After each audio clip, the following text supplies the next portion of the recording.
A warm welcome to all of you and a heartfelt namaste.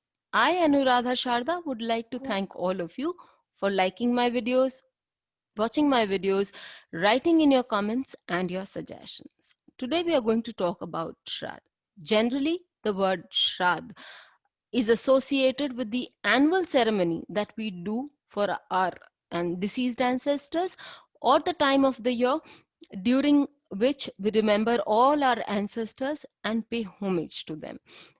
But as per Vishnu Puran and many other Shastras, there are many other categories of shraddhs that can be done, and they also bring in prosperity. But before we move on to those categories, it is important to understand what the shradh means and how it can give us, what kind of fruits it can give us. So be with us till the end when I talk to you about the nakshatras, which give fruit of the shradh performed in those days for a long period, and also the days when you get your desired results for the shraddhs that you perform. Let us begin with the definition of shradh. Shraddha in Hindi or Sanskrit means that it is something that you do with reverence or uh, respect. So Shraddha meaning reverence and respect, and when with reverence and respect we pay homage or we duly respect, remember our ancestors, this is known as shradh. In the Vishnu Puran, and as I said, many other texts, it is written that we need to remember our rishis, our devatas, and our ancestors so that they can bless us. In the Gita, Lord Krishna told Arjuna that when we pay homage to our elders, to our rishis, to our ancestors and the devatas, they in turn give us protection and blessings, and as a result our family members and the entire clan is protected and secured, and there is happiness and well-being in the family. So it is very important to remember all of them. When with some sesame seeds we pay mixed in water, we pay homage to the rishis, to the devatas, or our deceased ancestors. This is known as Tarpan, and this is a beautiful way to remember our ancestors and make sure that we are also blessed in turn. As we move further, we see that there are many kinds of shradh that is done. There is something called the Nitya Shradh, because we remember our ancestors every day and empower them such that they can bless us in turn. This is known as the Nitya Shradh. Nitya Shradh can just be done by offering water to our ancestors. Remember not to pour out this water in any dustbin or any flush it down the drain. Best to pour this water in a tree and then refill it again for the next day. When we remember our ancestors on their death anniversary or during the Shradh Paksh, it is done for one particular ancestor or a dead person, then this is known as Naimittik Shradh, Bhimashtami Shradh. Bhishma Pitama in Mahabharata died without an heir, and as a result, he was blessed by Lord Krishna and the other sages that on his death anniversary, the entire people who would offer water and tarpan for him or did his shradh would be blessed with a child, with a beautiful child. And so those people who want a child, who have a wish to get a beautiful child, intelligent children, should do this shradh too, so that their wish can be fulfilled.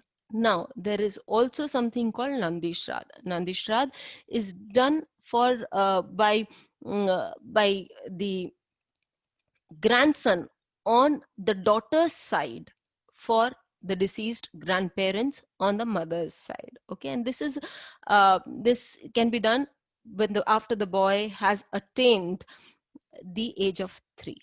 One of the very important shradhs that can be done to fulfill your wish is the Kamya Shradh. Kamya Shradh can be done on any day, but If it falls on a certain amavasya and a certain nakshatra, as I told you earlier, it will give results for a long period of time, and we will be seeing that. Also, we need to understand what kamya shradh means. Supposing somebody has a wish that needs to be fulfilled, in such a case, what the person does is remembers the ancestors, performs the shradh, and would in turn be given the blessings so that the wishes can be fulfilled, and the family is also very prosperous. As we move on, there is another shradh that is known as the when there is an important person, an important day in the family, like the birth of a son, or for that matter, when the child gets married, then on such auspicious day the pitris are remembered, revered, and so that the work that is being performed at home can be done smoothly and without any barriers or any obstacles. When we have enough affluence and we remember our ancestors, then any deed done for them is also known as shradh. When there's a Brahmin who comes home and you offer him food and uh, other things with reverence, this is also a part of the shradh. And when you, during the eclipses, when you do certain dan, or that is when you give donations, when you do charitable acts, and remembering your ancestors and the other celestial beings, then this is also known as a shradh. When one feels that they need to do something for their ancestors, or they have dreams in which their ancestors visit them, then a shradh should be done, or their ancestors should be remembered in such a case.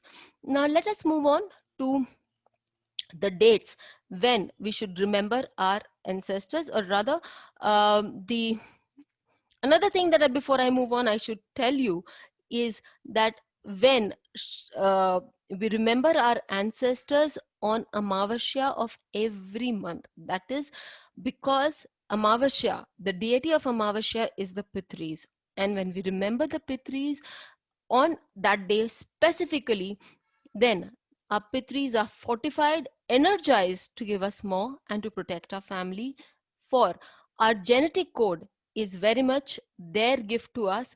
And when we do it for them, they are blessed and they bless us wholly in turn. Now, when we perform a Kamya Shraddh on Monday, it gives us good fortune. Doing it on Tuesday gives us victory. On Wednesday, fulfillment of our desires. On Thursday, we get knowledge. We all know that Thursday is ruled by Guru Brihaspati, and he gives us a lot of knowledge. Friday, ruling planet being Venus, gives us a lot of wealth. And Saturday, ruled by Saturn, gives us long life. Sunday also gives us, by Sun as it is ruled, it gives us good health. As per Vishnu Puran, if Amavasya falls on a certain nakshatra, say it falls on Anuradha, Vishakha, or Swati nakshatras, in such a case, when the shraddh is performed for the elders, for the ancestors, then the effect of the shraddh can be experienced for 8 years. In case it falls on in Pushya Nakshatra, Adra, or Punarvasu Nakshatra, then such an effect can be experienced for 12 years. If the Amavasya falls on Dhanishta, Satbihisha, and Purvabhadra, then it is seen, or as described by Vishnu Puran, the effects can be seen for a very long time. So, performing the shraddh not only enriches our ancestors, but also bestows us with good things in life, protection, and knowing that our ancestors are now free to move ahead, take rebirth, and go ahead in life.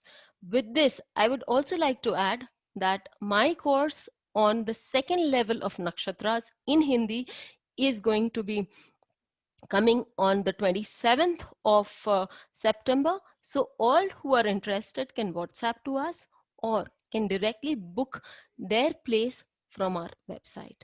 Till we meet you again, thank you.